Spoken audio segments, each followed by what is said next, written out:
रात के करीब 11:30 बजे थे। बेंगलुरु की सड़कों पर सन्नाटा था। हल्की हल्की हवा चल रही थी और स्ट्रीट लाइट की पीली रोशनी में एक आदमी अकेला पैदल चल रहा था। उसका नाम था रमेश।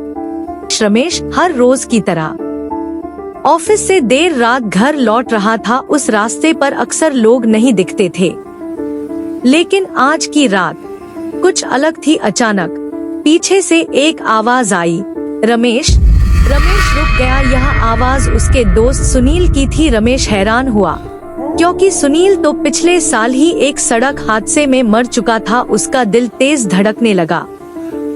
रमेश ने खुद से कहा, थकान की वजह से वहम हो रहा है। वह फिर से चलने लगा, लेकिन तभी वही आवाज और पास से आई, रमेश मेरी मदद कर दे। इस बार आवाज में दर्द था। रमेश का दिमाग सुन्न हो गया। उसने मुट्ठी कस ली और आगे बढ़ने की कोशिश की, पर तभी किसी ने उसके कंधे के पास हल्की सी सांस ली।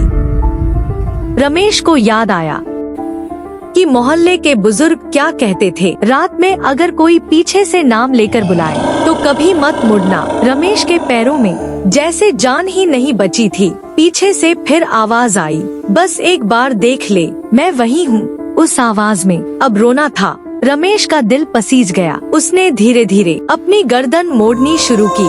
जैसे ही रमेश ने पीछे देखा, उसका खून जम गया।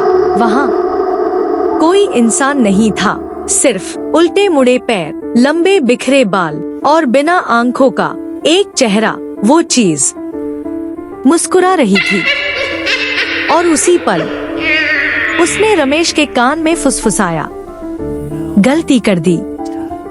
अगली सुबह रमेश की लाश उसी सड़क पर मिली।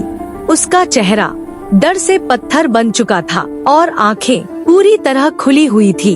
पोस्टमार्टम रिपोर्ट में कोई चोट नहीं थी, लेकिन कहानी यहीं खत्म नहीं होती। उस इलाके में रात के समय अब भी लोग कहते हैं, अगर कोई आदमी पीछे मुड़कर देख ले तो अगले दिन उसका नाम खबरों में होता है। और सबसे डरावनी बात, वो औरत अब भी लोगों को उन्हीं की पहचान की आवाज में बुलाती है। दिल दहला देने वाले डरावने वीडियो देखने के लिए हॉरर क्लब को सब्सक्राइब करें।